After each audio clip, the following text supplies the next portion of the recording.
Thank you very much, sir. Good evening, everybody. All protocols duly observed. My name is Joseph Ogebe, and I'm from the Nigerian Economic Summit Group, the foremost leading private sector think tank.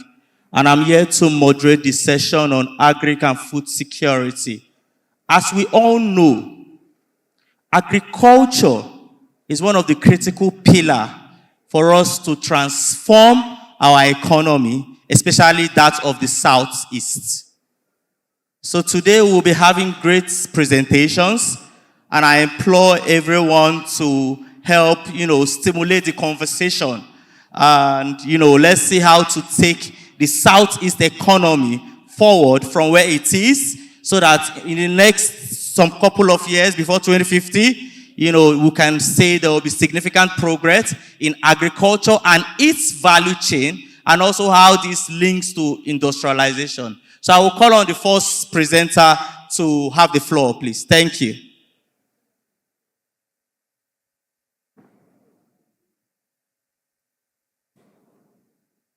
Thank you. Good afternoon, everyone. My name is Tosin Ojo. I'm a partner at Sahel Capital, and I'm here speaking on behalf of Mezo Oneli, who is the managing partner and co-founder of Sahel Capital. And just to, I don't know if they have my presentation. Please, if my presentation is up with the technical team, can you please put it up? And so while we wait for that to come up, I want to speak a little bit about Sahel Capital and why I'm here speaking today on agriculture, on agribusiness, right? Sahel Capital started in 2010 as an advisory firm, and we are focused on agribusiness and agriculture sector in Nigeria. And as of today, we have raised over $120 million in funds from development partners, development finance institutions. We have deployed over $60 million, about $50 million in Nigeria in the agriculture sector. And if my presentation comes up, I'm going to speak as a case study, one of our investments in Anambra, which is an integrated rice company, which we've exited. And we have investments across Nigeria. And like I said, we've done investments in the Southeast region. And, but we're also Pan-African. We invest in 13 countries in Sub-Saharan Africa. And we have a team of about 20 professionals in Lagos, Abidjan, and Nairobi, and manage different funds. I'm setting this context to first establish the track record of why we are talking about agribusiness and agriculture. Two, the perspective that we're going to focus on when we get into the conversation, because an investor in the agribusiness space thinks about agriculture and agribusiness slightly differently. And the topic I think I'm supposed to be speaking to is moving from subsistence to commercial agriculture.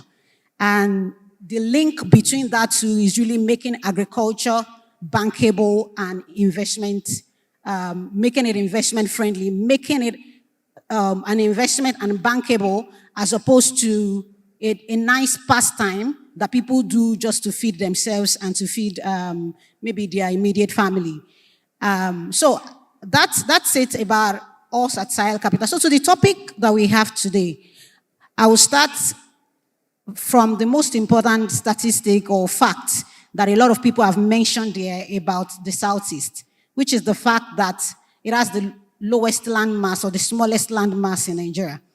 You cannot talk about agriculture without talking about land. So that is the starting point.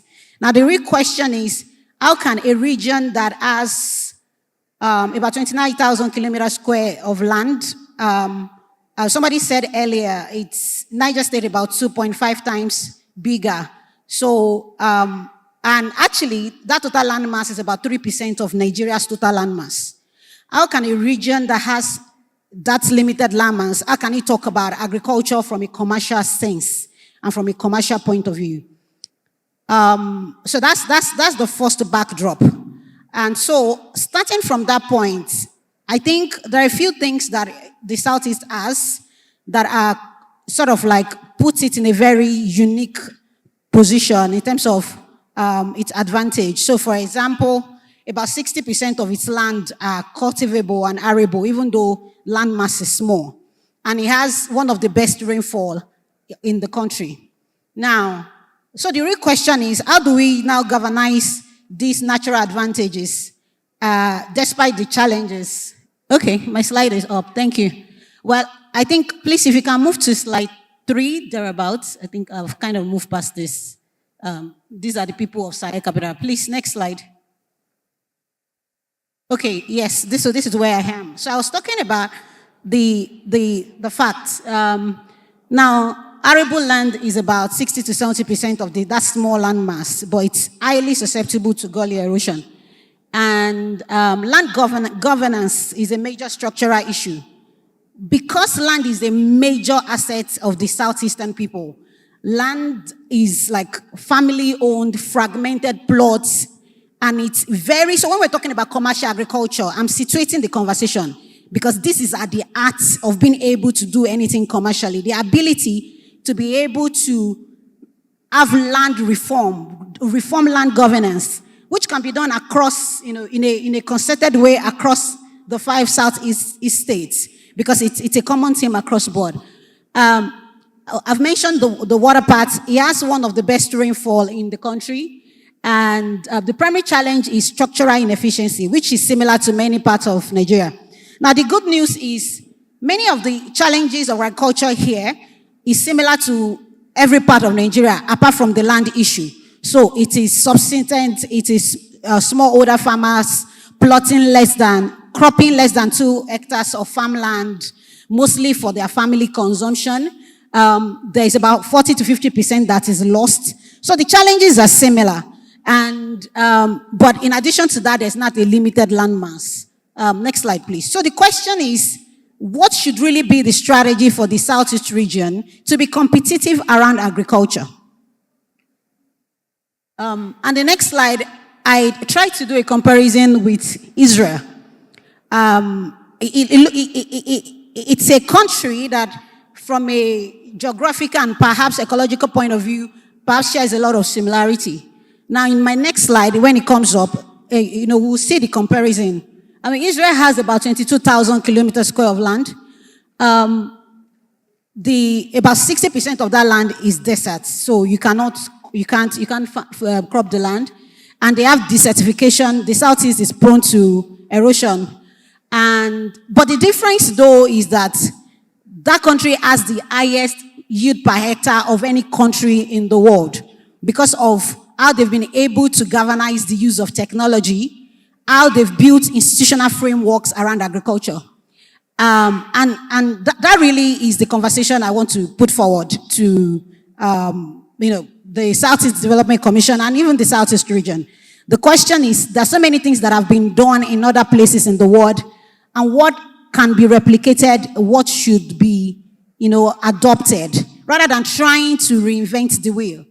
Now, so situating the conversation, the first thing is, there is no real conversation that can be had about trying to move to commercial agriculture without addressing land.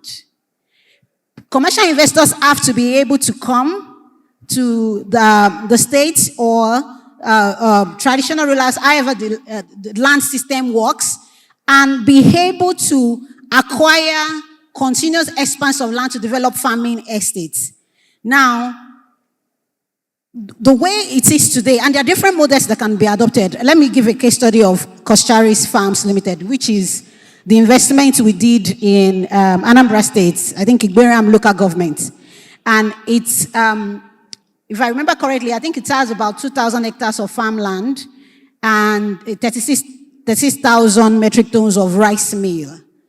Now, when we, working together with the company, what we were able to do is that we were able to expand and bring even some of the smallholder farmers in a sort of handshake partnership model, working with a commercial investor, and give them, so they still own those farming plots, but they are not working in a fragmented sense and in silos.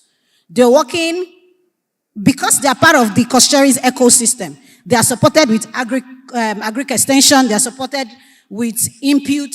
They are organized into cooperatives. We were able to secure grants from IDH to, do some of the interventions that we did with the smallholder farmers. But the reason that was possible was because they were embedded into a commercial,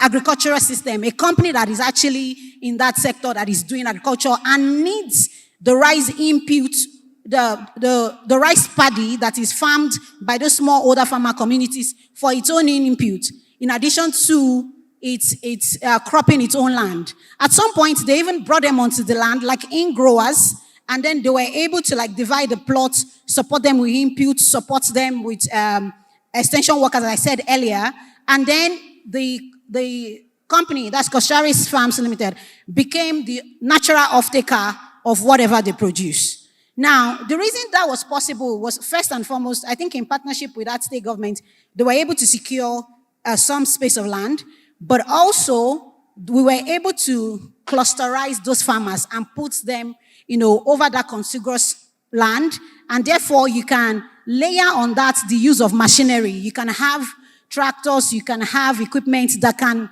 support all of those smallholder farmers in that ecosystem.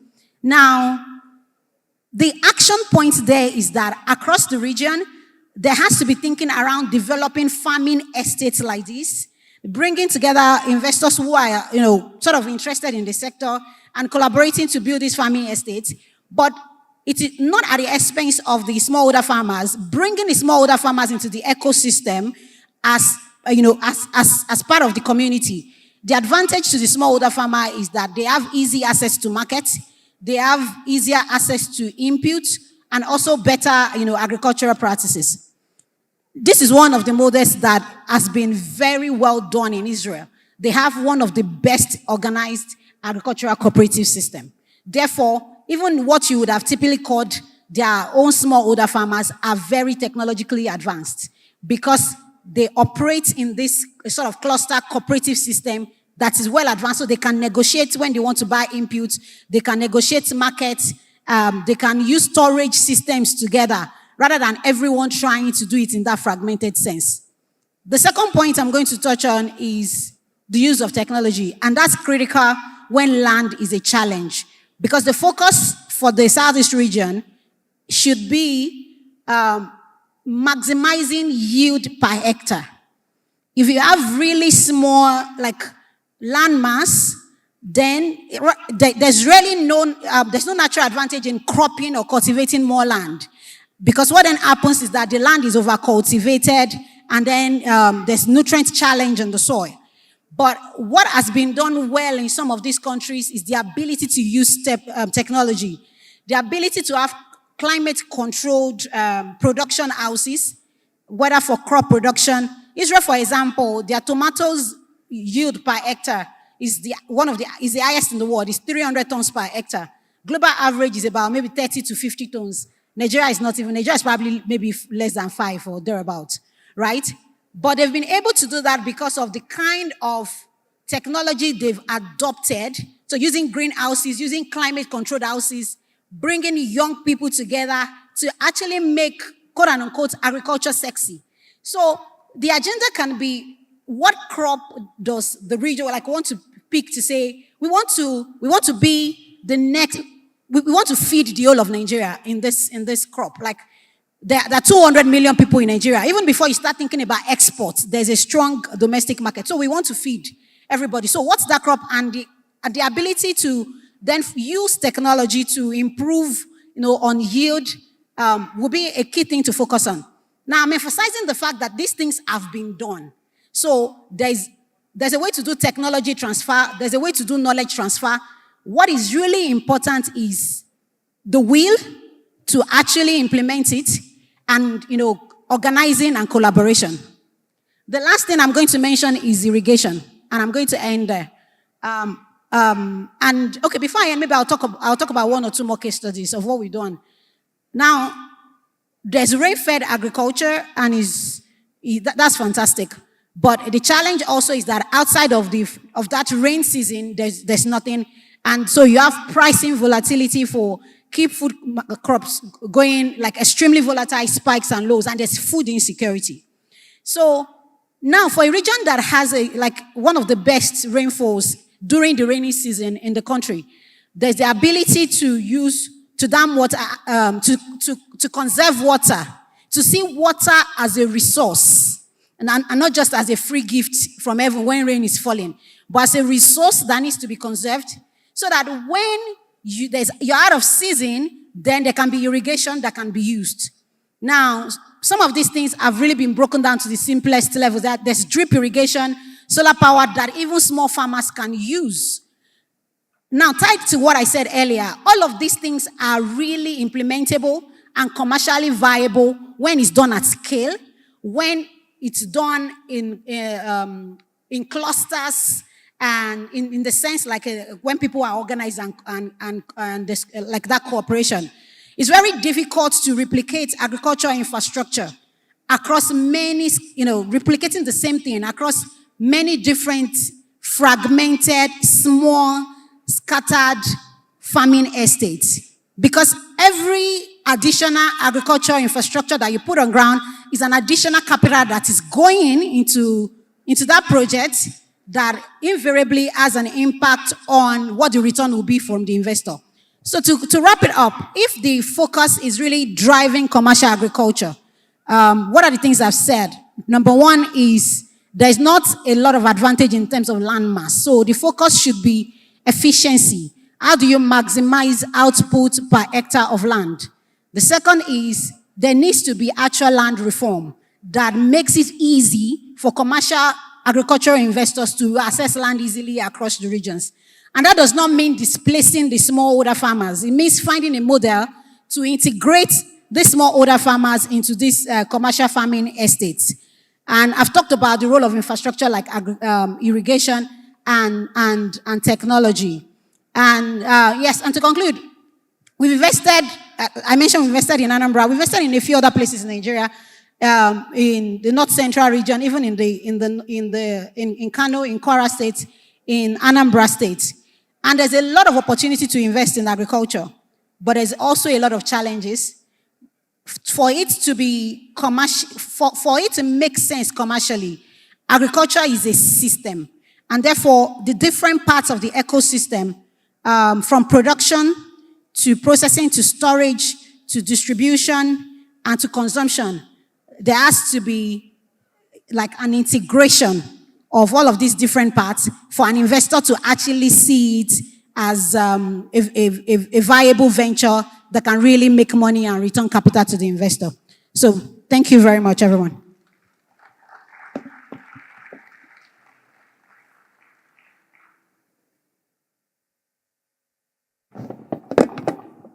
So I'm here again. Thank you very much for that interesting and, actual practical steps, on how to take agriculture to the next frontier. Just to summarize, right, your presentation is actually very interesting. First, you talked about, key characteristics of Southeast. And one of them is that Southeast has a low land area, right? But out of that low land area, only 60 to 70% is arable. And also some of them, you have lots of gully erosion, which is a big thing to figure out in agriculture. But what you also discussed is that for countries or regions or states where you have low land area, low arable land, the next point of call will be technology to expand agricultural production and agricultural output. So your presentation detailed how Southeast can actually ramp up technology in agriculture to boost production, to boost yield, and to also solve one of the biggest challenges we've seen in the last 20 years, which is high post-harvest losses. Like you presented, Ma, you said post-harvest losses contributes about 40 to 50% in Southeast. What it means in plain English is that when a farmer produces 10 tubers of yam we lose about 4 to 5. They get perished, they get spoiled, right? Before they get to the final consumer. And that's a big problem. But she has highlighted how we can, solve that problem. So this is very important. Another thing she said we should focus on as in Southeast is that we should maximize yield per hectare. There will be lots of discussion in terms of, appropriate seed, appropriate soil testings and the likes, when we open the floor for discussion. She also talked about how to maximize proximate value chain. The value chain is very important. What countries like Israel, Brazil, and South Africa have done is that they focused on agri value chain more. Because that is where the money is. That's where you have agri business. So you need to move from output to production and also try to link with industries. So that's where we have the backward linkage between industry and agriculture. She also talked about processing and aggregation centers. There is need for farmers to come together to cluster. That's the only way you work together and to expand production. And also there must be ready market off-takers to take up the output from these clustered farmers. And more of this will come later from the discussion. But I would like to call our second presenter. And he will be presenting on an interesting topic. He's actually Dr. Patrick Nwabeze, the Honorable Commissioner for Agriculture and Agro-Industrialization. Please, let's give him a round of applause as he comes up to present. Thank you. Thank you, Dr. Joseph. Okay, thank you. I'm going to present to us some of the solutions which His Excellency, the Governor of Enugu State, Dr. Peter Ndubuisemba, has adopted to solving the problem of a shortage of food. Okay, in driving our food security and economic growth through our foundational projects, which investors and now the Southeast can also build upon, we have 3 key foundational projects upon which we could expand and ensure that the food security is guaranteed. The first is land access and farm support. The second, the production clusters and value chain transformation. Then the third, which are captured, industrialization and digital system for scale. For land, we know, like the immediate past presenter stated, how difficult it is for us in the Southeast to allow our land to be used, whether for agriculture or for real estate. But in Enugu, His Excellency established what we call Enugu State Land Bank, where communities across the 17 local government area freely donate their land to be banked, de-risking the risk associated to acquisition of land for agricultural products, and making it available for not just investors, but for also our smallholder farmers. And in that, the target for us as a state is to add to the existing agricultural land space 300,000 hectares of land.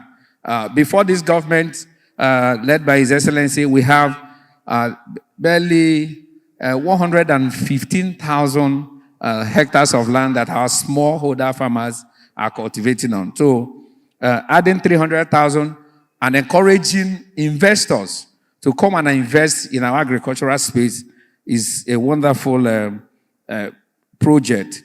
So currently, we have in excess of 130,000 scattered across the various local government area that have been donated freely, not encumbered, into Enugu State Government Land Bank, duly surveyed, acquired. So investors are free and will have the confidence of coming to Enugu, getting land space and, doing their agricultural investment. Then, again, access to inputs is very key because 70% of our agriculture is controlled by our smallholder farmers. So it's important that smallholder farmers are supported with access to input. Then for this government, His Excellency has made it mandatory that inputs are given to farmers free of charge to encourage them to go back to farm, to encourage them to produce more, you understand, and expand our agricultural production. Between 2023, 2024, and 2025, we have distributed a lot of inputs, fertilizers, improved seeds, improved cassava stems to farmers free of charge, and also provided mechanized service. Initially, we started by distributing handheld tractors, that's power tillers. But beyond that, you will also see what we have done in the mechanization space, because we cannot actually improve or increase our production by the old order of farming. So what His Excellency has done was to introduce mechanization, provide tractor services to our farmers by establishing a tractor assembly plant in partnership with a Danish company, the Nortrad Tractors. You can see, please, next slide, please. Yes, on our farm mechanization and tractor assembly, you can see the tractors already here. The target for Enugu State is to procure 1,000 tractors. Already we have 113 tractors on ground already, and 800 will be assembled here in Enugu. At least I can cite one of our partners, the Nortrad tractor member here. So, and the next is that for us in the state to support our farmers, we must create access road to these farmlands. So the government of His Excellency, Dr. Peter Amba, has planned to construct 600-kilometer roads to our various farmland. If you can see, some of the roads are already being, cleared for the asphalting and making sure that we have good access road to all our farmland. Next slide. We must also ensure that we build the capacity of our farmers, because we have realized that if our farmers, mostly the youth, do not have the adequate knowledge to carry out agricultural practices, they will be tired. They will lose confidence. They will even lose interest. So we have embarked on massive training. We have trained about 25,000 youths within the space of 2.5 years. And that's why in Enugu, we're having more youths go into agriculture than before. If you look, please, next slide. You can see, no, go back. You can see myself, doing the training myself. Also, getting some facilitators that put our farmers, mostly, if you look at the population there, you see that most of them are young people. Majority of them are also women, because we're interested in also supporting more women. About 70% of what we do are mapped out for women. And because you also know too in the family that women engage more in agriculture than men. You agree with me? Next slide. Now, our game changer project is the 260 World Farm Estate, sitting on 200 hectares of land. This project is even the project we are partnering with the commission. Dr.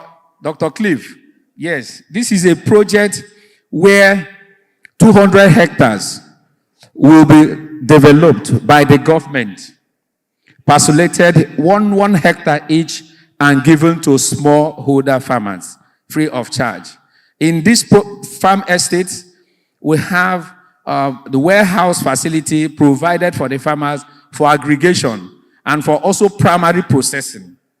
In this farm estate, so we have the tractor shed, we have the resting points at intervals to give our farmers opportunity to rest a while before going back to their farm.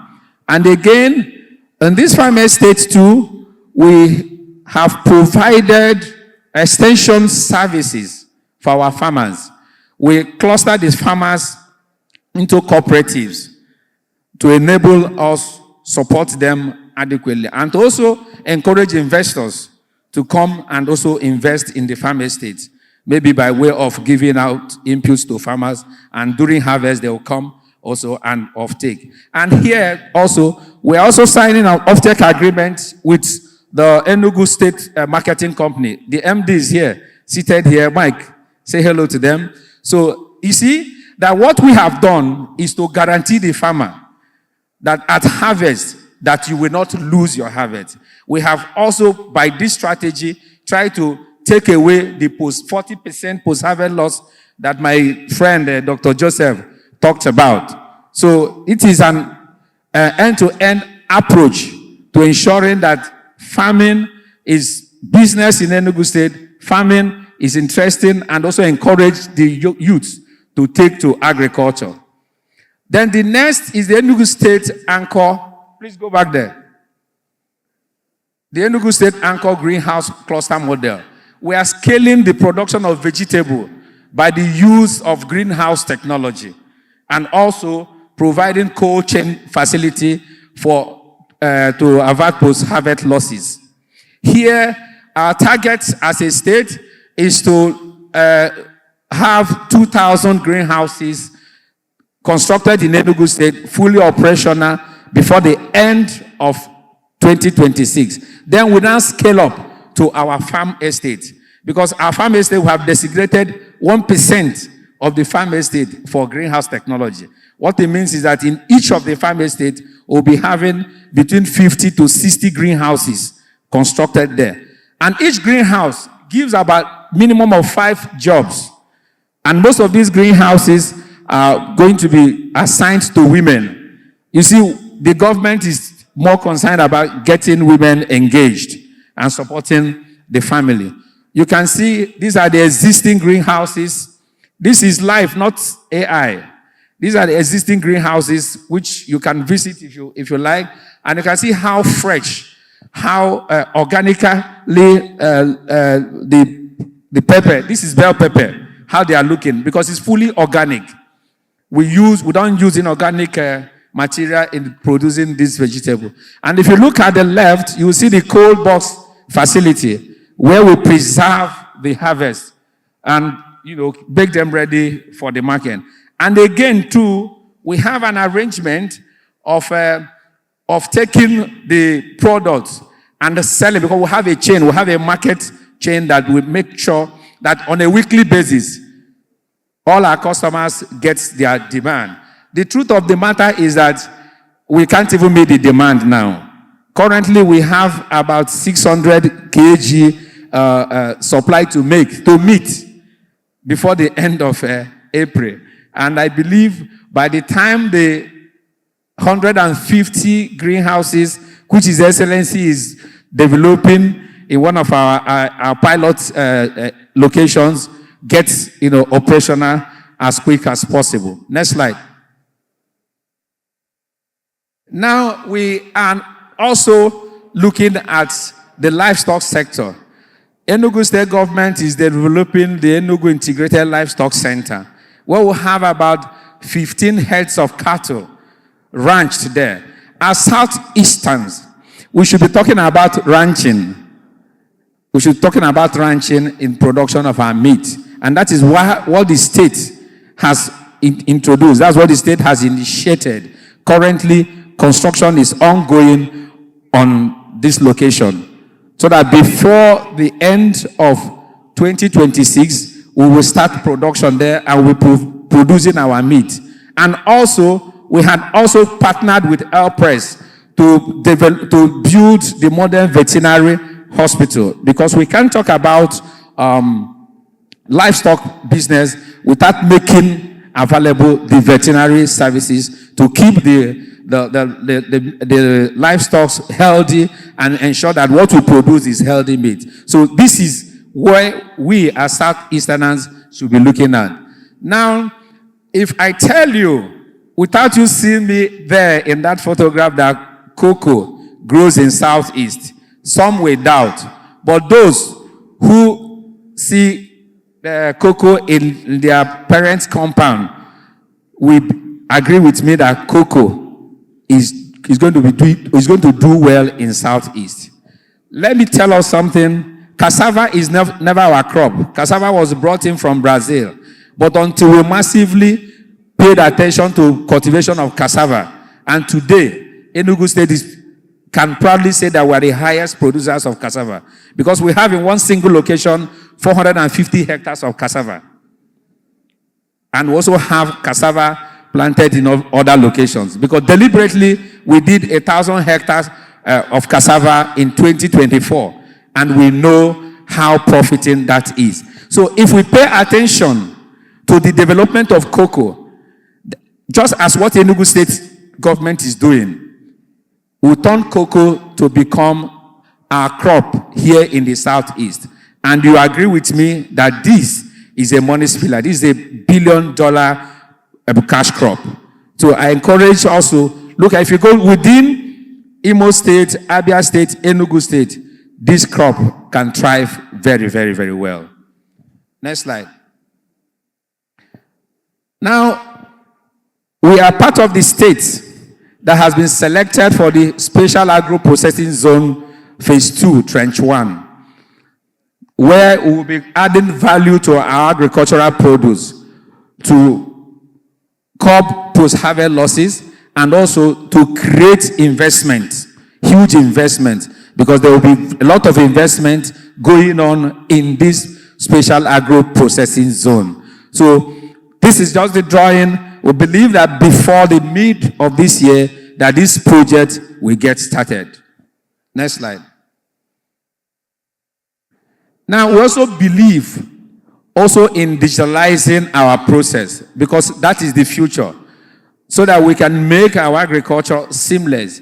So we can gather information on what we're doing, so that we can stand here and boldly tell you the capacity of what we are doing, value chain by value chain. We can also stand here and tell you where our farmers are, what they are doing, and digitalizing our system will also enable our farmers to also get information about what is affecting their farm and how they will get solution. So we are deep neck in ensuring that we digitalize our system. If you come to our ministry, you will see that we have 84,500 farmers already registered with all their details intact, and registration is still ongoing. So, but further to that is to ensure that we open this digitalization system to more opportunities where we can play with technology and support our farmers.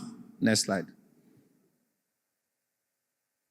Okay, this is just to show that we do the manufacturing of our greenhouses locally here. We assemble our tractors locally here. That is encouraging local production and ensuring that we provide jobs to our teeming youth and women. Next slide. Thank you.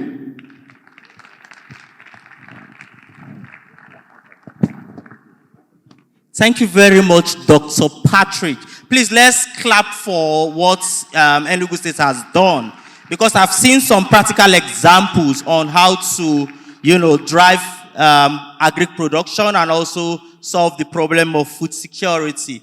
So what he has discussed basically is, he talked largely, agri has different parts. You have the inputs, you have the outputs, but what most times we don't really focus on is also how to transform outputs to finished products for the export market, or to get income, to improve livelihood and reduce poverty, which is a big problem in Nigeria.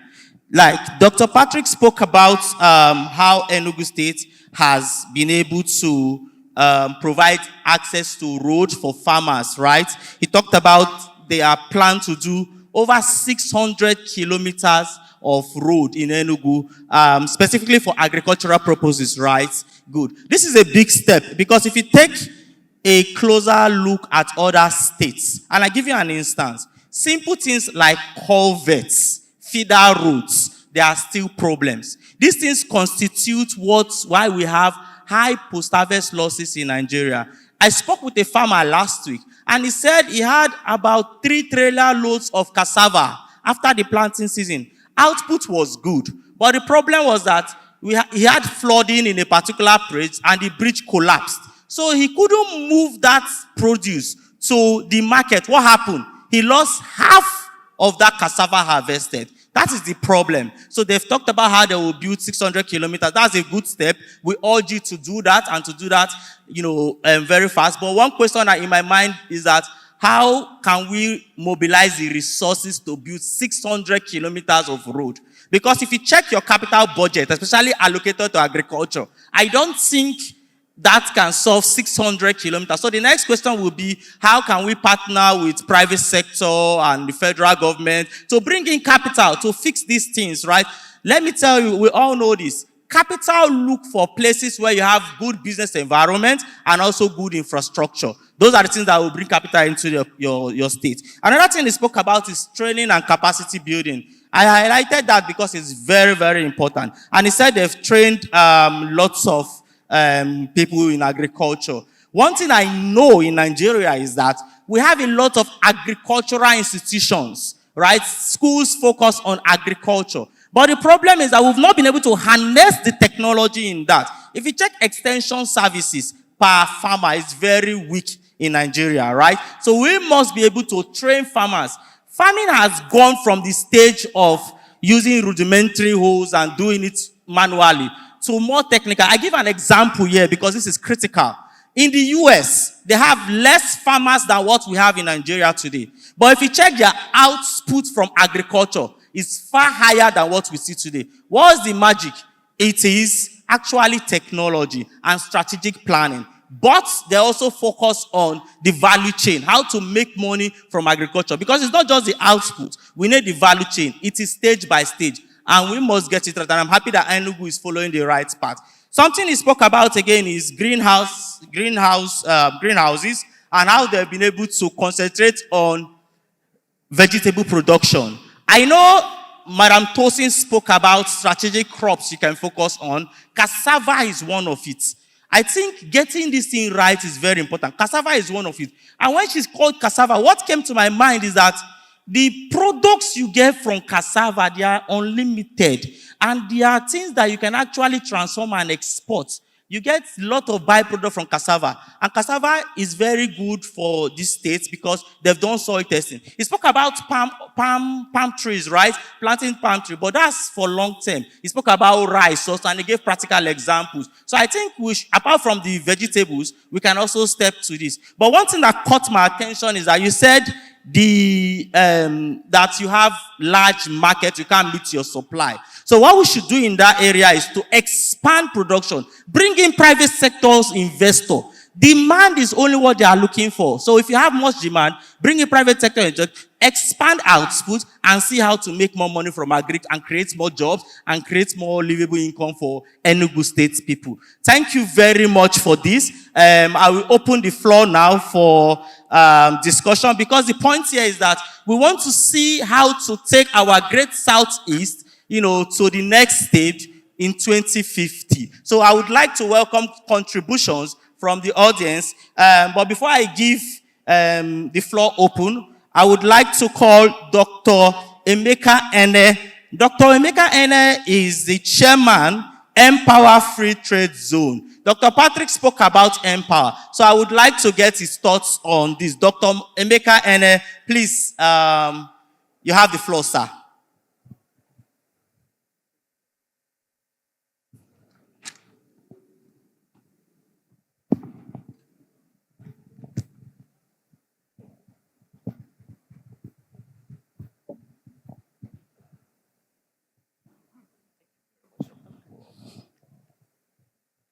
Thank you very much.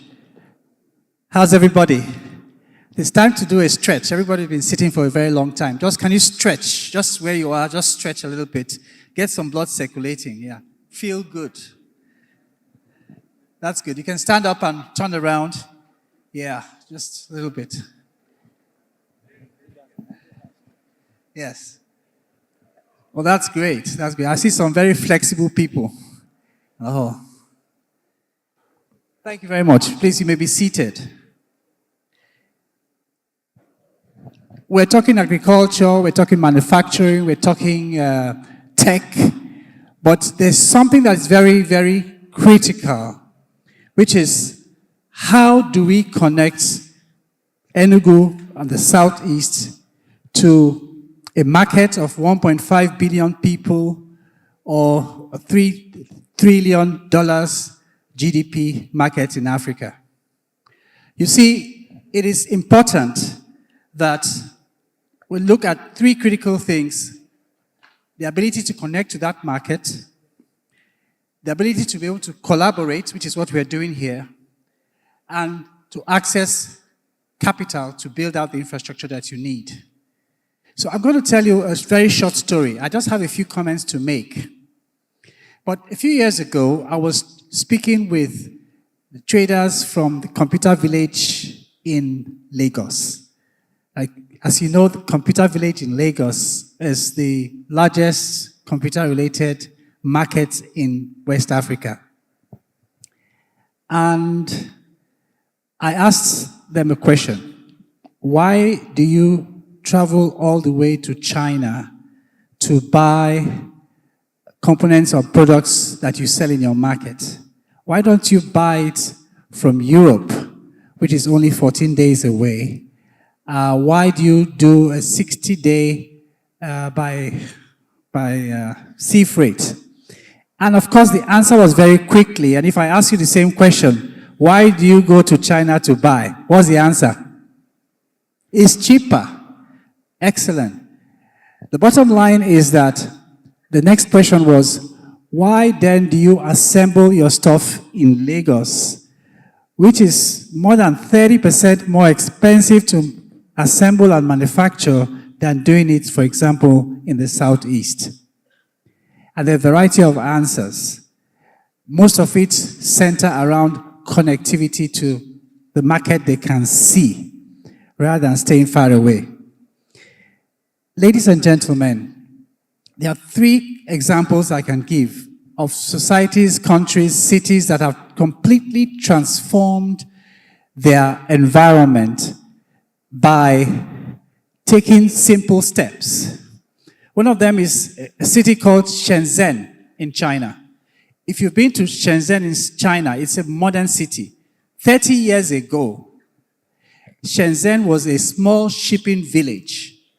I'm trying to find a village that is similar, that was as small as Shenzhen was 30 years ago. 30 years ago, can somebody do the math for me? This was in the late 70s, 80s, yeah.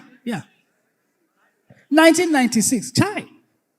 Shenzhen was a shipping village with bicycles and truck pushers, nothing more than that, and abandoned houses. Today, Shenzhen has the highest concentration of skyscrapers in the world. It's the highest shipping port for containers in the world. How did that happen? They used a very simple model called the Special Economic Zone or the Free Zone model to transform not just Shenzhen, but the whole of China into a modern first world country. Dubai did the same thing, the same concept, and free trade zones in Dubai have contributed more than 60 to 70% of their GDP today in just a matter of 2 or 3 decades. In 1966, Singapore was a downtrodden piece of rock. In 1966, they were thrown out of Malaysia and they had nothing, zero, nada, no natural resources, nothing but the people. They utilized free trade zones to move Singapore to a first world nation today. And the key challenge we have is, you may do all your agriculture. How do you connect to the market? The African continent presents an opportunity. $3 trillion in 2025 alone, GDP. 1.5 billion people. Yet the intra-African trade is barely 12 to 14%. The free trade zone mechanism allows you duty-free access, So all the equipment you bring in, for example, even the tractors you're bringing into manufacturing and shaking body, you could have done it duty-free. It's there. It's not new.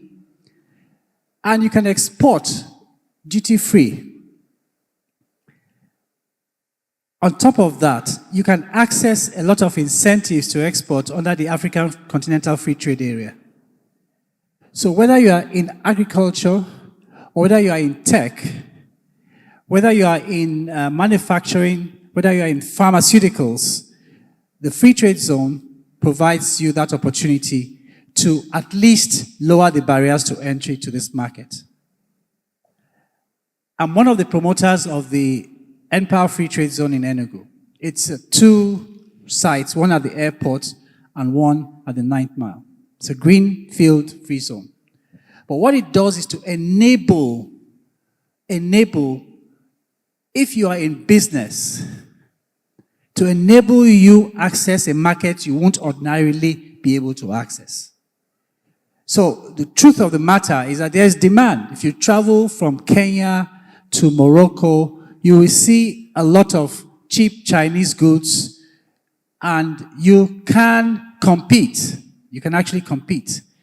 The computer village people I talked to you about actually get their components from China, Guangzhou mostly, ship it to Dubai, do some sub-assembly, then bring it into Nigeria. Doesn't make any sense, but they still make a margin. So the challenge before you is take advantage of the opportunities to grow your business, no matter what business you're in, by taking advantage of the free trade zone, not just the fiscal opportunity to bring in all your equipment duty-free and exports your goods without paying excise duty out again, but also access funding that is already available to encourage cross-border trade. And if you're in the world today, you know that things are not the way they used to be. Everybody is going regional. Everybody is going back to their home base. So take advantage of this, and that's the message today. Thank you very much. Thank you very much, sir, for that insightful discussion. Next, I would like to call Professor Nzola Christian. He's an experienced farmer, and he has been in this business for long, and he will give his perspective. You can come up, please. He will give his perspectives as, what can Southeast do, and the challenges he has faced, and also how he was able to, surmount that challenge, right? Those challenges. Let's give him a round of applause as he comes up to give us just 2 minutes, sir. Thank you very much. Thank you so very much. Like he has said, I am Professor Nzola Christian. And I wouldn't want to tell you my area because you will begin to wonder how a nuclear physicist is a farmer. I started farming as a hobby. I realized that there are so many little things you can do yourself. I started with fish pond. And because the doctors say I must not eat meat, I was hooked to fish. So I decided to start a fish pond. A friend came and taught me how to do hatchery. I started, the first hatchery was a huge success. I told my friend that I was able to hatch and it's so successful. He now told another person who had very big fish pond but buys the fingerlings. He said, "Can you help me hatch fishes?" I said, "Why not?" He said he will want 10,000 fingerlings. And that was how with less than 10 brood stocks, I slaughtered, I sacrificed the male and got the basic eggs I needed from the female. and did the hatchery. I said, oh, so this thing can be so easy and so successful. I supplied the 10,000 fingerlings. That was how I started farming. From the fish pond, I started ranching. And I tell you, it's a beauty. Sometimes when you come to your pond and you see fishes swimming, you will be encouraged. From ranching, we started moving down to poultry.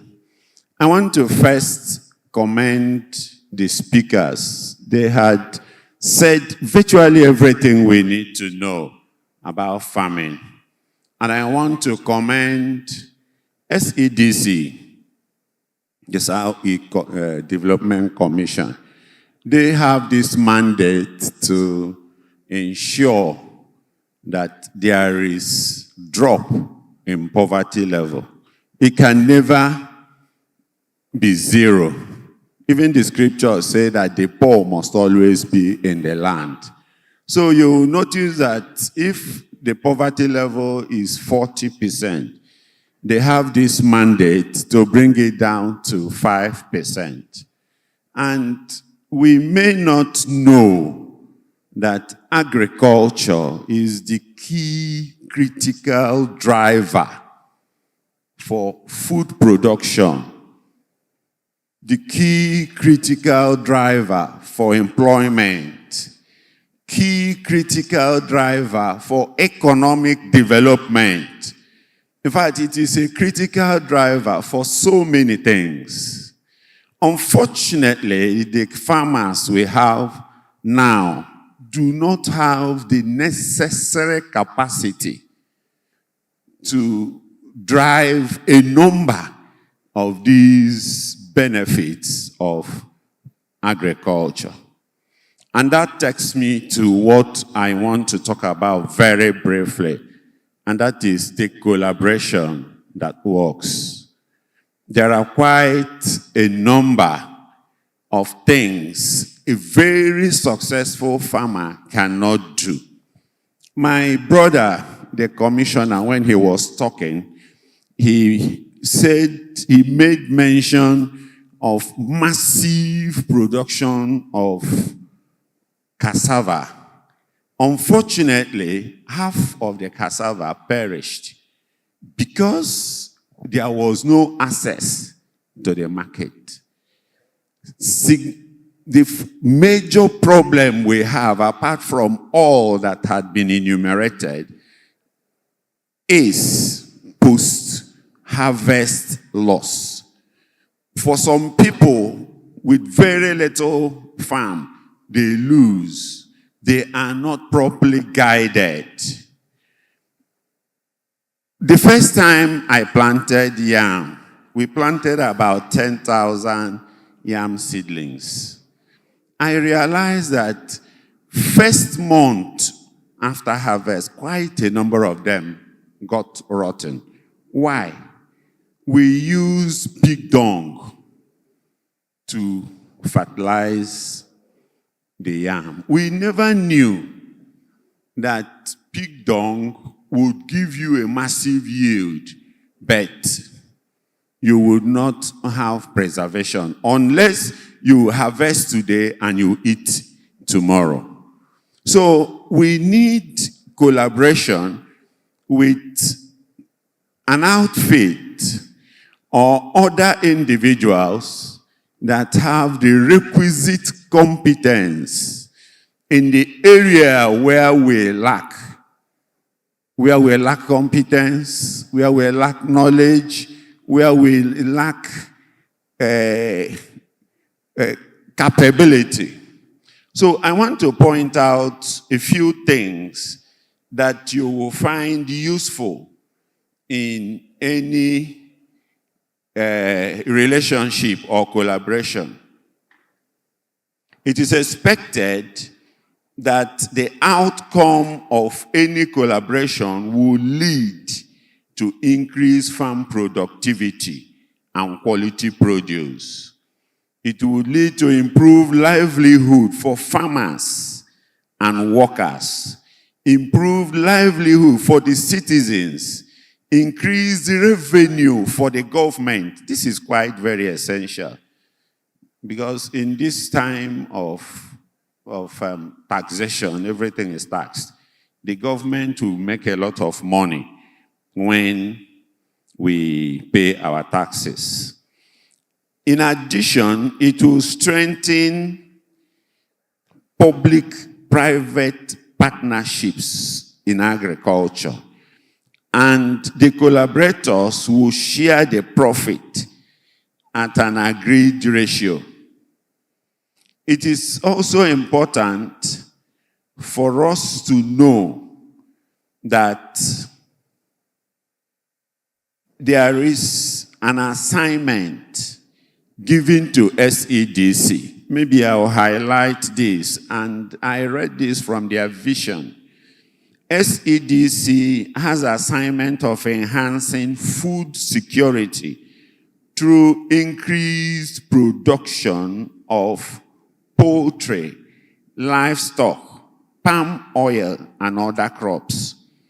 It is also expected that the Commission will create sustainable employment for youths and rural population, building human capital through hands-on training, apprenticeships, and farm-based learning, strengthening agricultural value chains, and reducing dependence on food imports, promoting agro-industrialization and private sector-led growth, and finally, encouraging climate-smart and sustainable agricultural practices. You see, when we talk about climate-smart agriculture, my friend highlighted on greenhouse farming. The percentage of greenhouses, in fact, the number of greenhouses we have in the Southeast is abysmally low. There are so many things that will help agriculture we lack in the Southeast.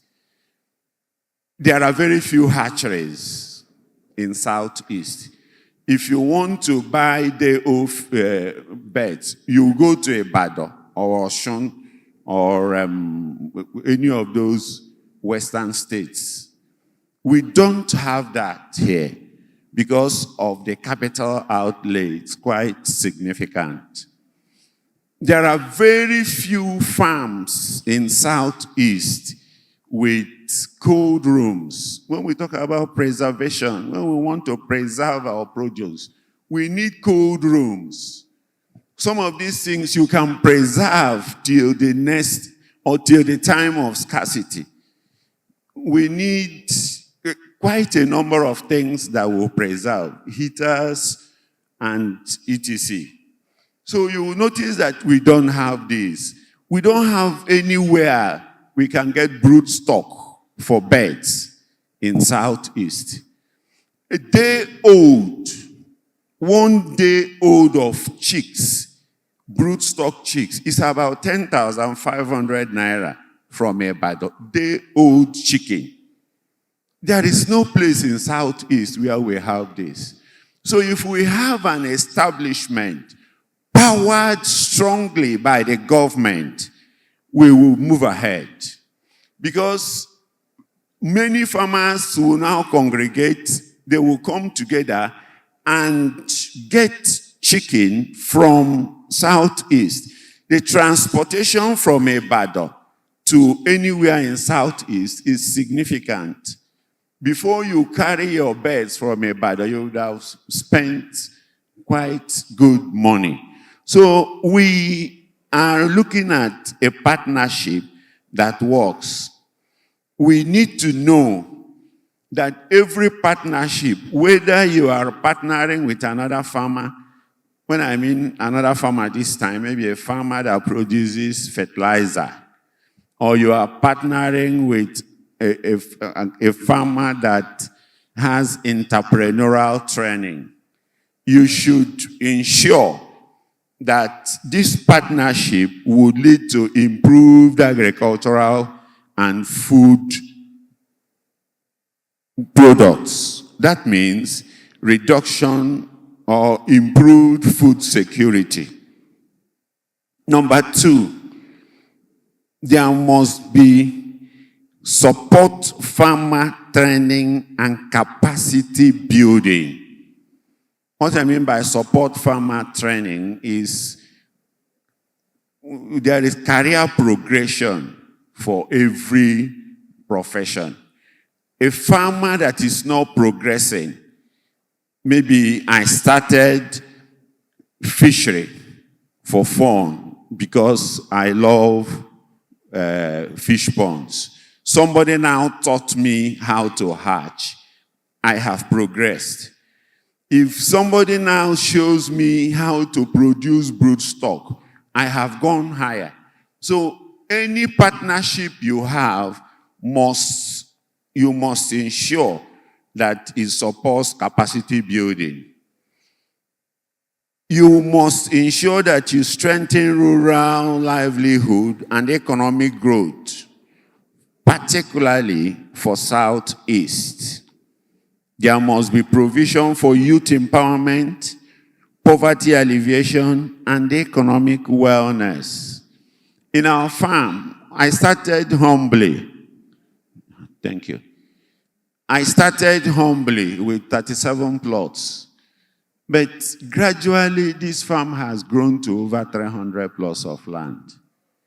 And I still have it as a hobby.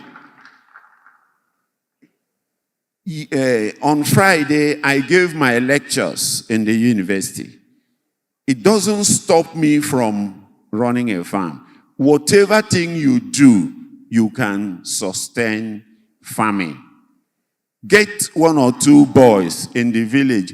When you get 3 boys, idle boys in the village, and give them a job, you have reduced the number of potential criminals by 3.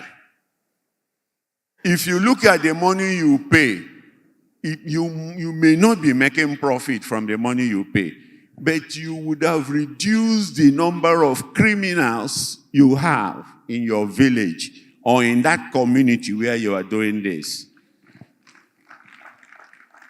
So you can start small.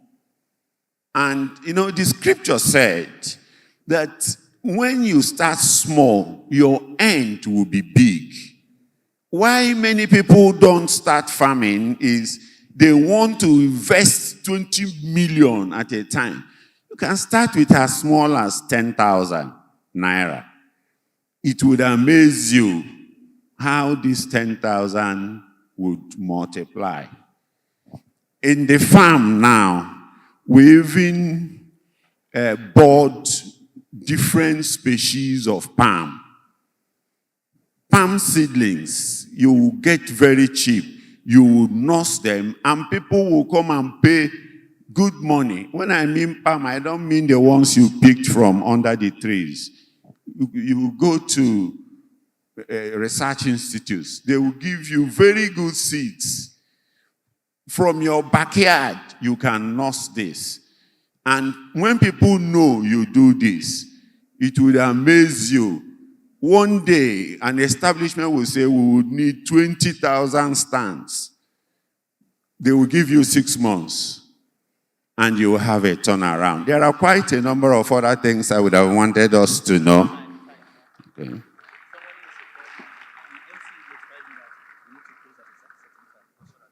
Okay, thank you very, very much. I want to commend SEDC for this privilege. Prof, thank you very much for such insightful thoughts, please. I know a lot of us would like to contribute. This is a Southeast, thing. But the last person I just want to call, just 30 seconds, for just a summary view. He's an experienced cassava farmer. And it's because the lady from Sahel talked about cassava farming. So I want to call Dr. Emeka Okengu. Is he in? Just 30 seconds. Just his experience. Thank you very much.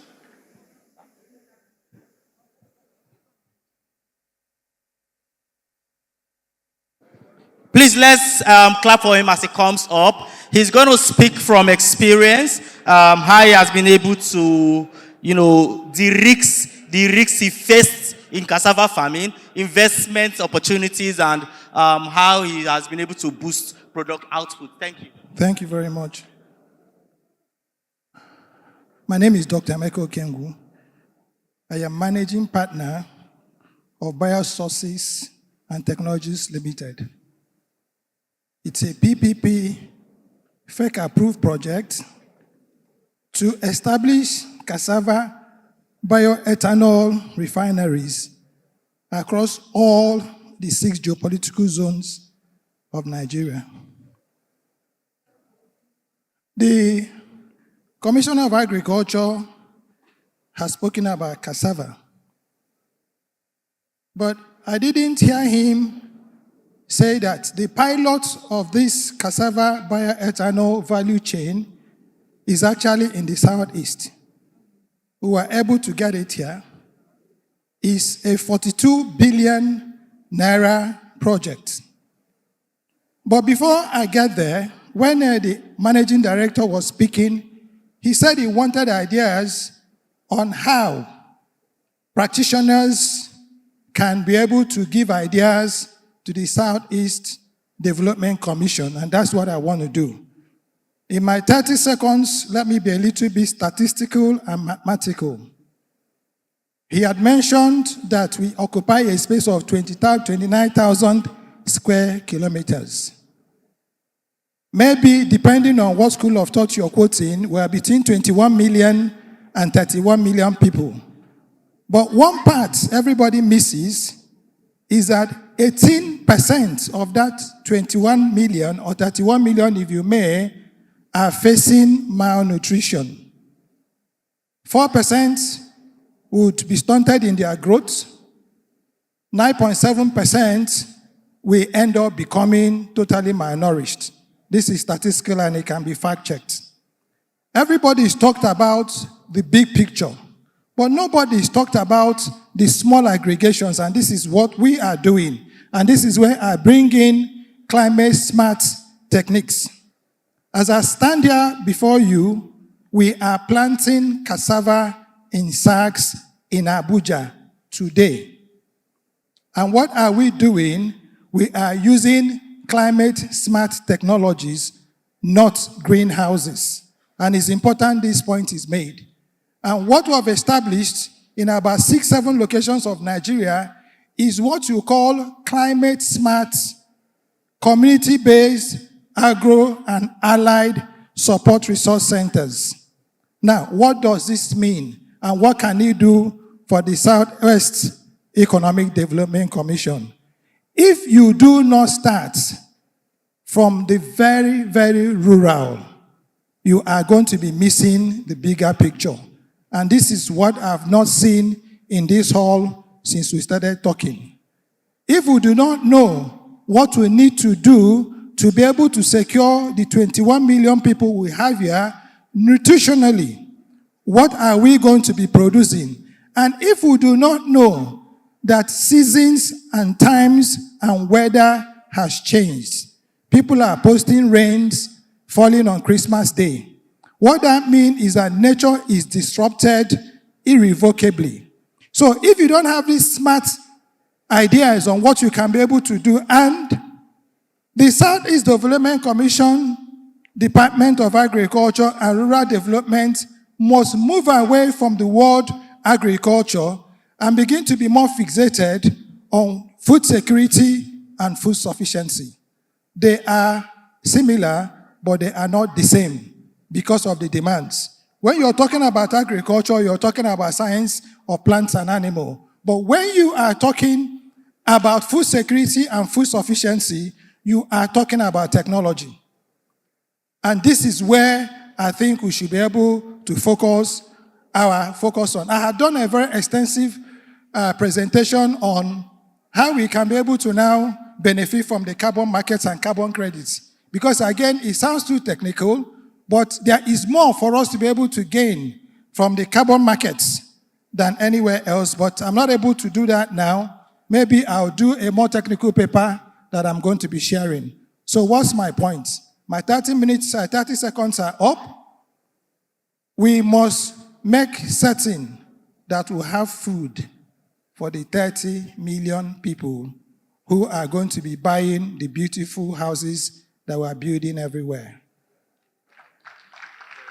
We must make certain that we set up systems that make it possible for our youth, because each time I go to my farm, and I'm going to be sharing pictures maybe sometime, I dressed in white, that they don't see agriculture as taking hoe and digger and baskets, that they see agriculture as an entrepreneurship system that can be able to buy them those beautiful houses that I saw being modeled.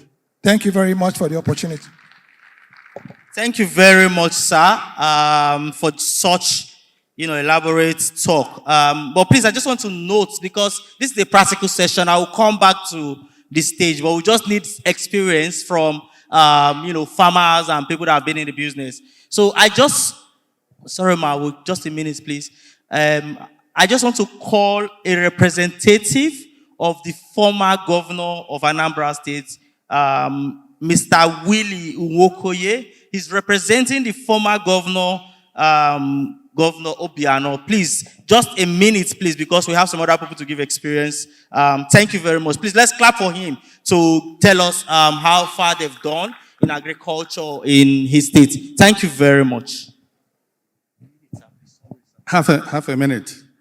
The only thing that will be out of purpose here is that since morning, this young man has been standing here and sign languaging everybody that has spoken. He needs a round of applause. My name is Willie Nwokoye. I was the principal secretary in the government of Governor Obiano. I understand that the idea of this is for states in the southeast, in the region, to share their experiences so that those preparing documents for Vision 2050 will pick the meat from the bone and enrich the vision document. I am here to state Anambra during Obiano, the way we responded to the bad statistics here, 3% only of the arable land in Nigeria is what the entire southeastern states have. In that 3%, almost all of it threatened by erosion. Then the post-harvest loss, almost half, which underlines the need to increase the coefficient of yield. How we did it in Anambra. The first in 2014, Governor Obiano put together a committee of experts, agronomists, led by late Professor Omaliko, that mapped the entire available land in Anambra State for fertility and mapped each of the parcels of land that were drawn in the land bank to crops, so that crops were not planted random or as the Spirit led us. It is the way are planted to fertility map that was produced by satellite imagery. Why I am bringing this here is for the Southeastern Development Commission that are preparing document, 25-year document in the future, to consider doing or including in their agricultural roadmap the soil fertility mapping, which is a facility that the satellite imagery will give, so that crops are planted where their fertility is maximum. Simply, that is the way we did it. And I heard someone say in Enugu that they created a land bank. That is good because whatever is good can be copied, or not copied really. If it's good, it's good. We started pulling land bank in 2014. Mike is laughing here because he was there. And that's how you got Costaris rice. That large-scale agriculture couldn't have happened if we didn't pull the parcels of land into land bank. Costaris farm happened, Linden farm happened, and Joe Agro happened. So, two things I have come to submit for consideration to enter into the document. Fertility mapping using satellite imagery, and then pulling of parcel of land into a land bank for large-scale agric. Thank you very much. Thank you very much for keeping to time. Please, I crave your indulgence. We've not had any lady come up stage, but I know we have lady farmers, and I know we have lady entrepreneurs. So please, I want to call someone that has very vast experience in farms and agriculture, and he has contributed in our agricultural space by producing and exporting. Join me to welcome Dr. Betsy Anyawu Akeredolu. Please, let's clap for her as she comes on stage. You're welcome, ma.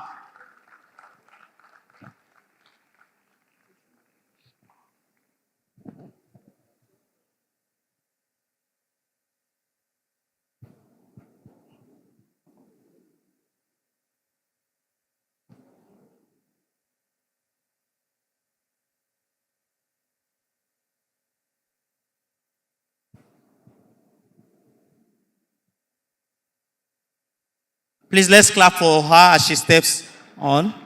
You're highly welcome, ma. Thank you very much for this. Thank you very much.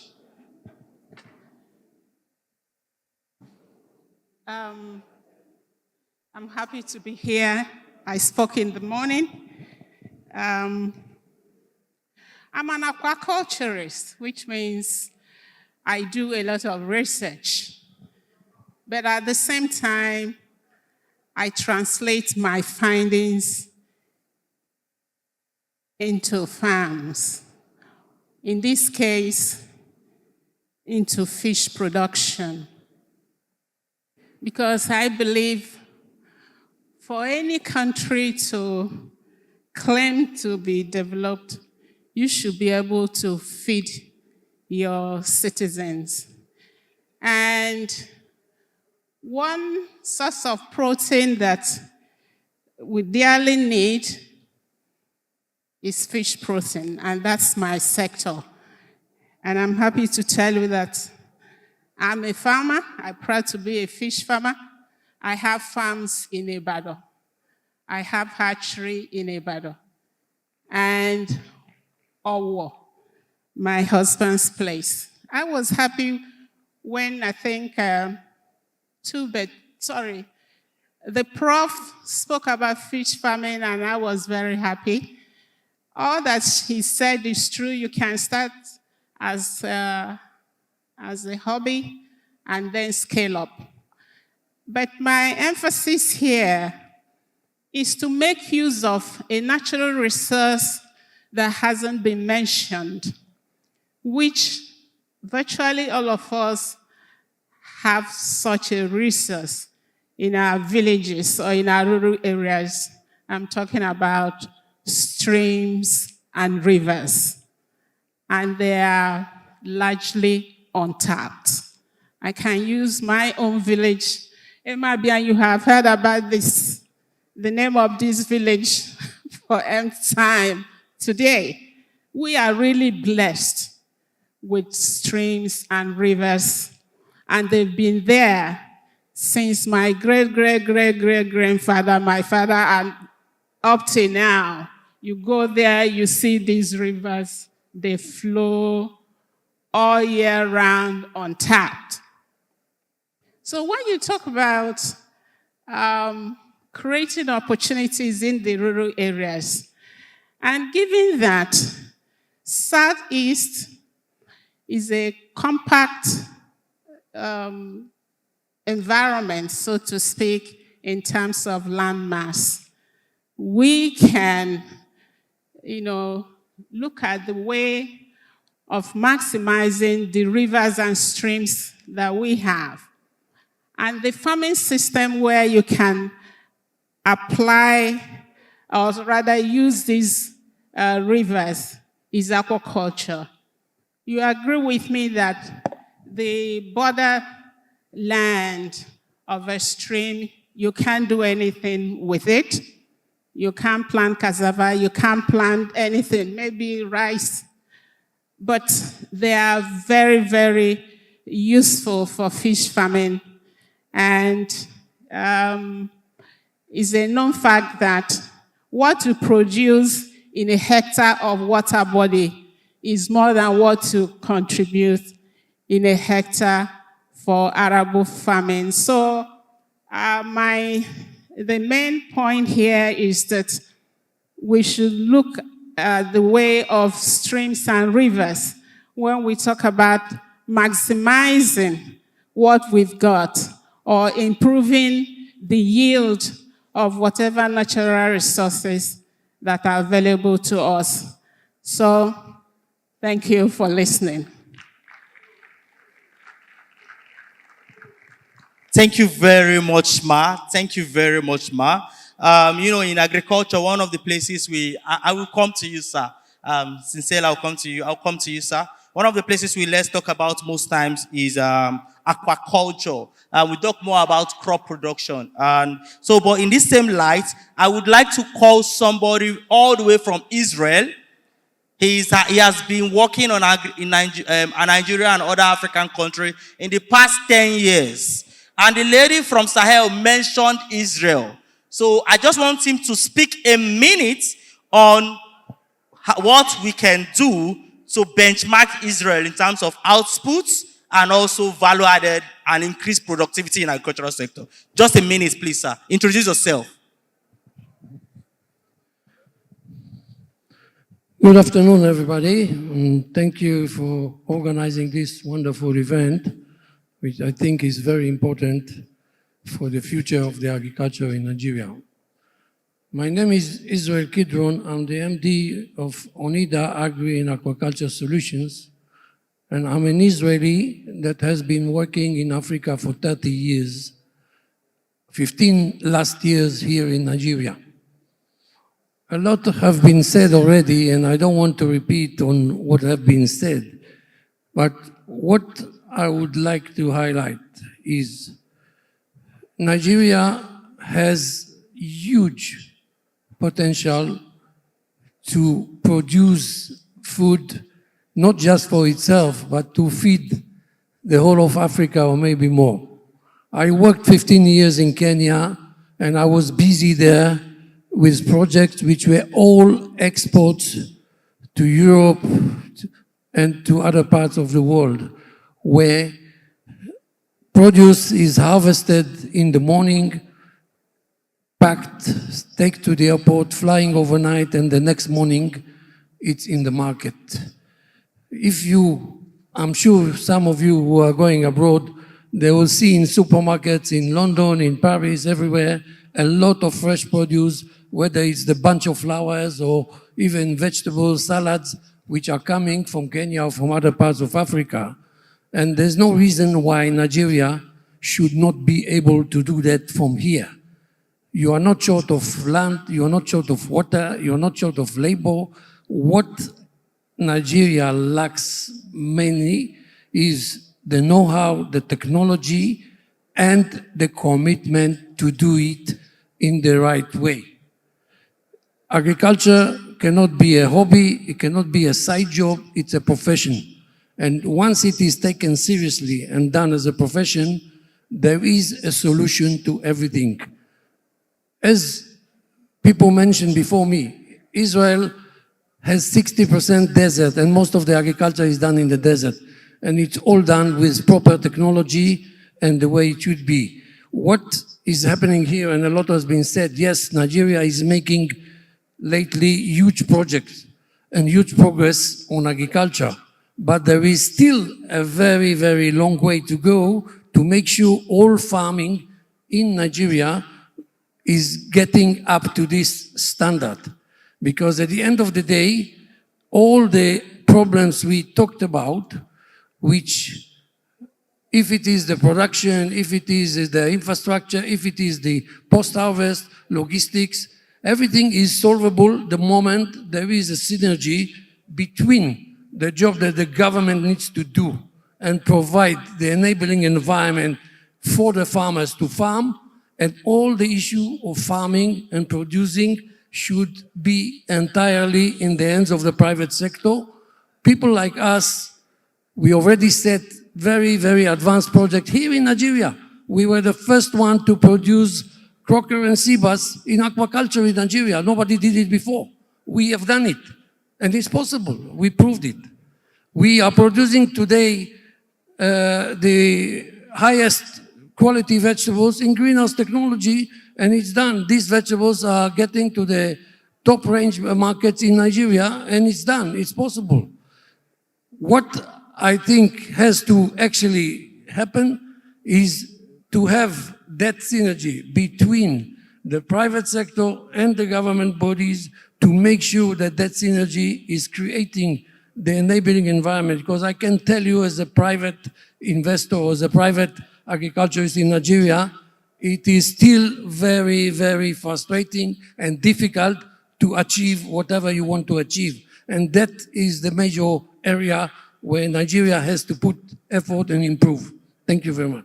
Thank you very much for mentioning to improve business environment and also close collaboration between the private sector and the public sector.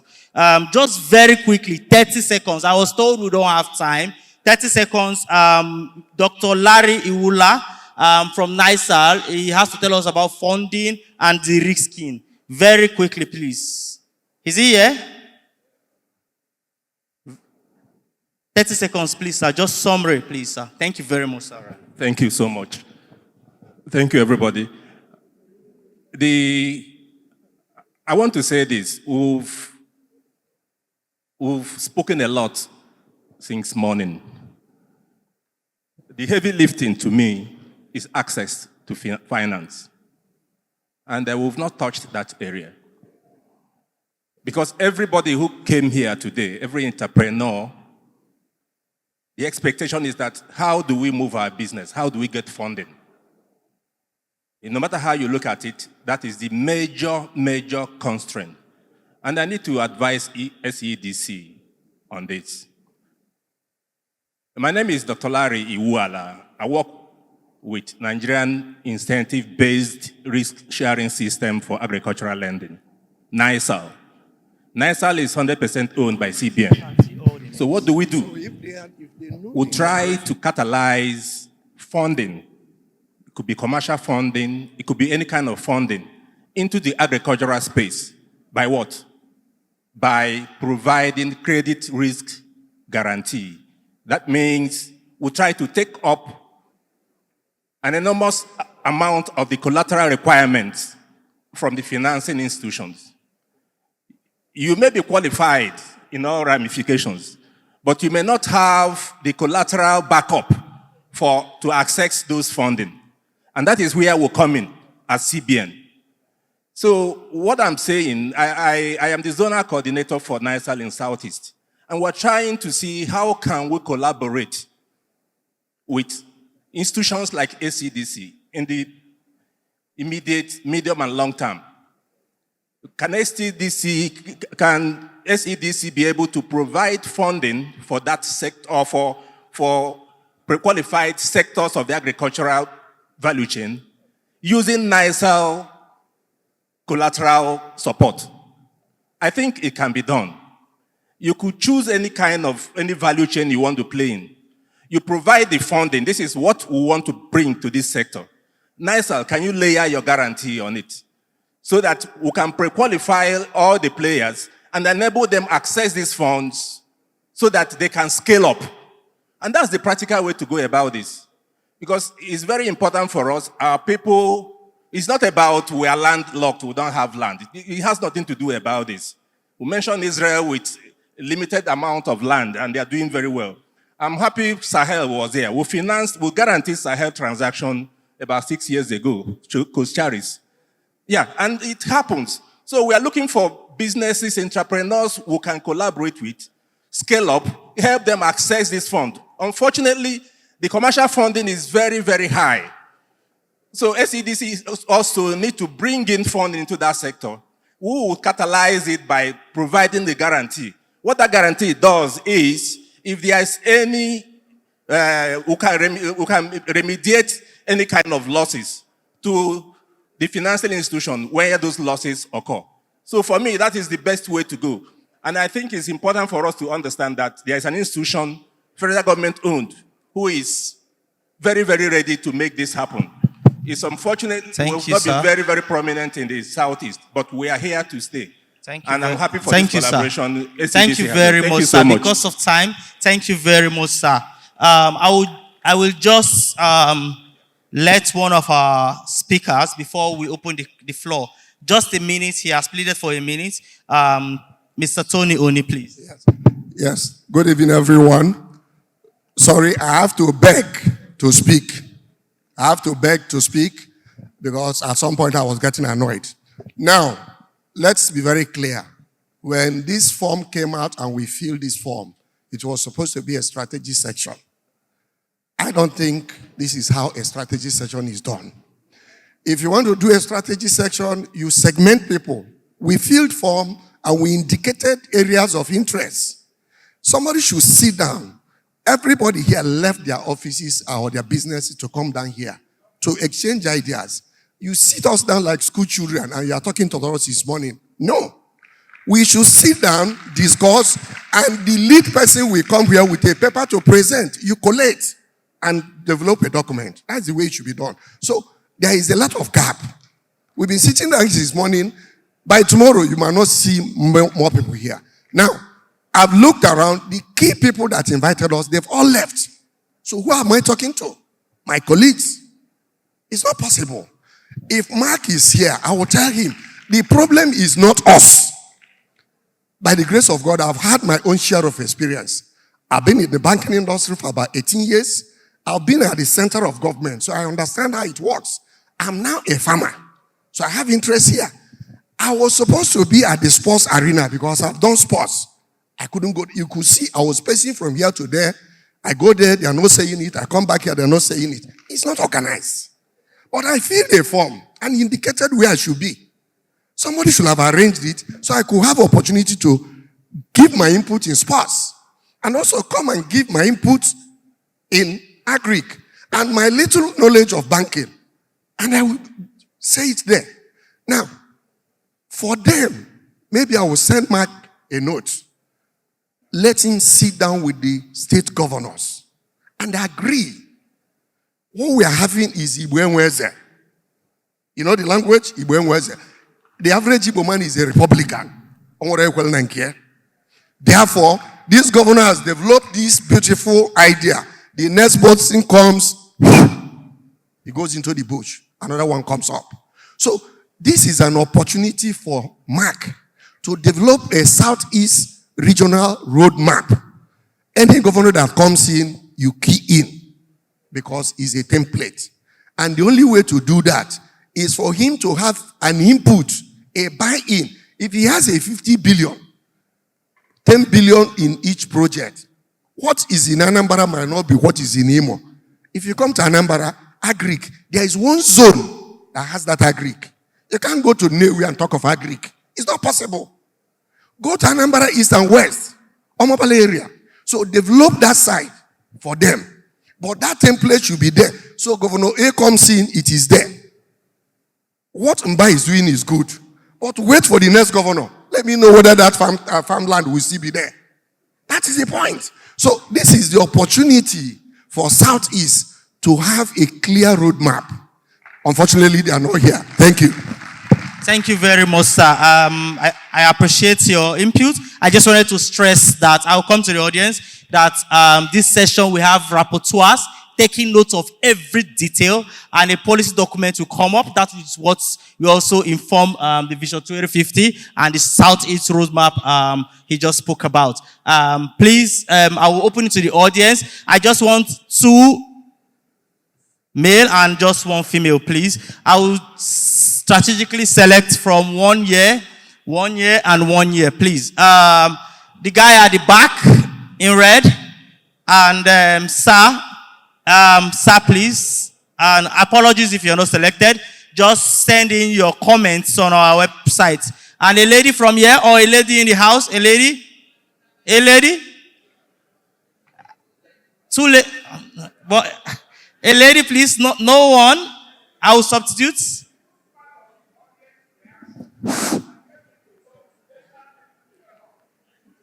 I will. Okay, I will say 5, just 30 minutes. Okay, 30 minutes, 30 seconds. Yes, sir, please, first, please, yes. Okay, good day all. Yeah, I'm Maze Azwike Chemeke Emmanuel. By his grace, the South Coordinator, Nigeria-Israeli Business Forum, the Shahir consultant that will talk to you. I was trained in Israel by Niger Delta Development Commission Federal Ministry on advanced agricultural technology, having had my background in agriculture. The SEDEC Southeast, we are talking about agricultural development in Southeast. And there's a template developed by Dr. Nanda Zikiwe, 1954 to 1960, before handing over to Dr. Michael Okpara, that led to Southeast revolution in agriculture, scattering a lot of farm settlements here and there. It was yesterday that Abia State government was able to send it into our network for us to look into and develop. And I put it to you people, please. Agriculture is technicality. The stories of land is not a problem. In Israel, there are a lot of tune greenhouses and advanced greenhouses. In Netherlands, the same thing. Southeast is embodied with land for oil palm. But for the next 20 years, there's no investment in oil palm. Our company supplies seeds from Malaysia to Wilima in Cross River, Siat in River State. For what? Presco in Benin for oil palm development. But today in Southeast... Please, we need others to talk, please. Just summarize, please. Okay. My summary is this. Let the Southeast Development Commission develop a template on sustainable agriculture, bringing the youths that studied agriculture to provide food for the interest in Southeast. Thank you. Close by, please. The man in white, please. That's the second person speaking. Please, be fast, please. We don't have time. Thank you very much, sir, for your contribution. Note that all what we are contributing is being taken note of. We have rapporteurs, and we assure you that these things will be done. Please, thank you very much. 30 seconds, please. Thank you very much, sir. Yeah, thank you for the opportunity. I'm a medium-range farmer, poultry and fish. Something that I got into by passion. But the question I want to pose to Southeast Development Commission is, why is it that 70 to 75% of fish and poultry that come into the Southeast come from one zone? The lady that came up mentioned the Ibadan and the Owo. If you go to the Asaba end every morning between 4:30 to 5 a.m., you see trucks coming in with fish, 70% of which are consumed in the Southeast. Why is there an average 1.6 kg grilled point and kill fish sold 5,000 in Ibadan, and that Toscana here is sold 20,000? What's the difference? So let's move from agriculture to go to agro-resource development and food security. How can we have fish in the Southeast at 5,000 average size? How can we have average poultry 2 kg to 2.5 selling for 6,000, 8,000 in the Southeast? so that a low-income family can have protein for the growing children. Yes. It boils down to a lot of Yes. finance, and this is where we want Southeast Development Commission to come. Well taken. We as farmers, we need access to funding. Well taken. The technologies are there. I have associates in Vietnam who can come in here to partner and produce and food sufficiency within the state here. But the capital, as a farmer who have lost a lot of my investment in poultry because there's no market, because the feeds are very expensive, the medications are very high, we need support from Southeast Development Commission. Well taken, sir. Please, we also have a platform. Just go there, put in your name, and also add description. But I assure you that this is well taken. We have the rapporteurs taking note of all this. I will go to this place, please. Sir, the man in blue and the man with the glasses. Yes, please, be very fast. 30 seconds, please. 30 seconds, please. Let's harvest your thoughts. Summary, please. Good day, everyone. My name is Dr. Chukwemeka Nwogu. I came all the way from Lagos. The Igbo land and whatever we are doing in Igbo, we have spoken a lot of grammar. This should be time for action. I am a bit disappointed because I flew in from Lagos just today because of this. Vision 2050. Where are the 5 Eastern governors? I expect to see them here sitting down. I cannot come here, speak grammar, go back again with my money and be giving it to the Yoruba people. I want to pay tax in Igbo land. I have come, I'm an industrialist. I'm an agriculturist. Thank you very I'm much. a medical doctor. Please, we want the Southeast Development Commission to bring these 5 Eastern governors, sit them down here, and whatever template we are doing, they should be aware of it. Everybody's talking about here, collaboration of government, collaboration of government, collaboration of government. Where is the government? Thank you. Thank you very much. Thank you very much. It's quite interesting. It's quite sad, please. Thank you very much. You know, this will be, we have a compendium of all what we've talked about today, the challenges and how to go about it. And this will also be passed on when we have bigger meetings. Please, sir, just very quick, 30 seconds, please. 30 seconds, please. I know we still want to talk. I know we still want to talk. I know we still want to contribute. We value your contributions. 30 seconds, please, sir. Thank you very much. My name is Sylvester Uzuama. Came in from Abuja. I'm an agro-processing entrepreneur.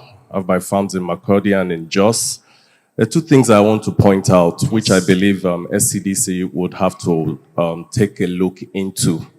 The first one, since the thematic topic is on agriculture, is the need for us to reverse the trend that is presently some sort of a semi-industry within the state.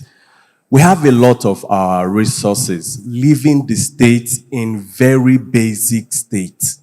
Our palm oil, trucks come to the south, pack the palm oil, brand it, and sell back to us, sell to other retail outlets. It's not just palm oil, cassava. We have other things leaving the state in raw form. We must find a way to reverse it, because value addition is the name of the game. I'm one of the beneficiaries of the Sahel Consult project. I have a product which they've taken for us all over Africa.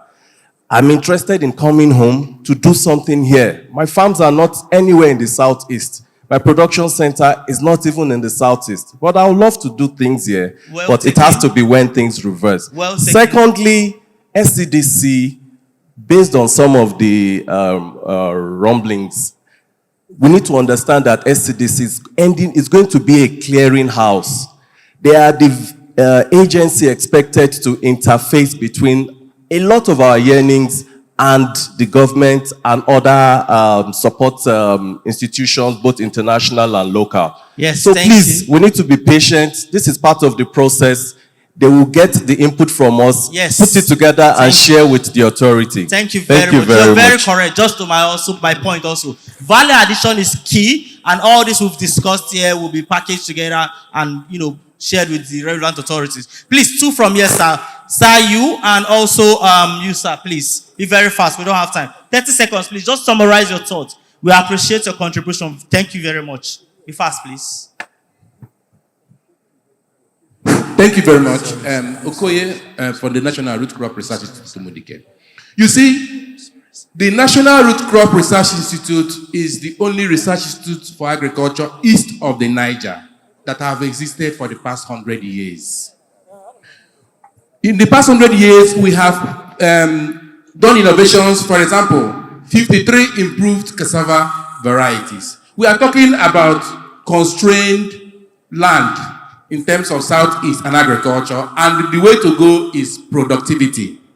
As we speak, our team of scientists are in Oyo training 4,000 farmers. Training is the key. Over my 20 years in this institute, I've not seen the presence of the Southeast governors come to tap from what we are doing. Thank you very much. Thank you very much for that brief summary. I appreciate. Sir, please, be very fast, please.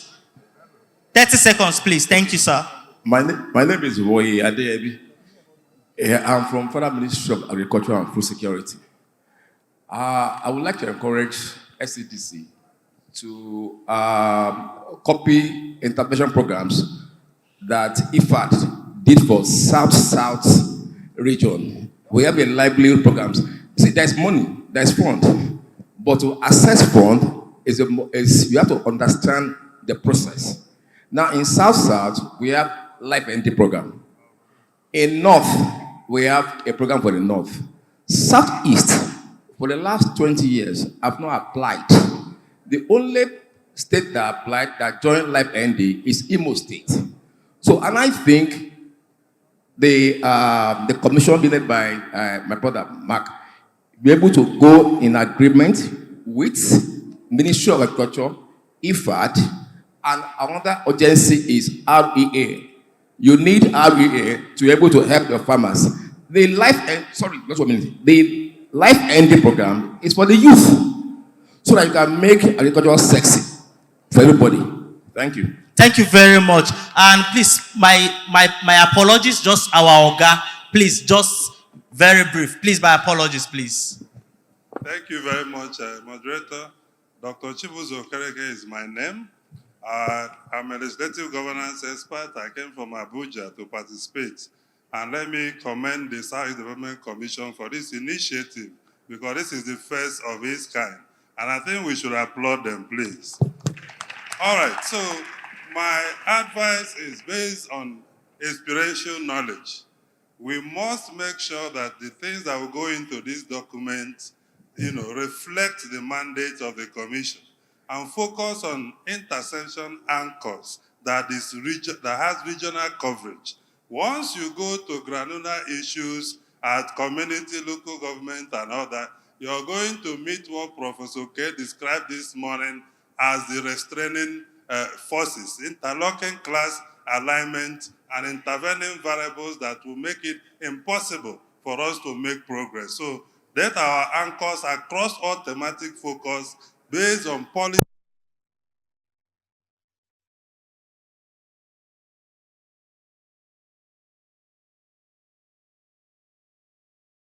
Economic Forum.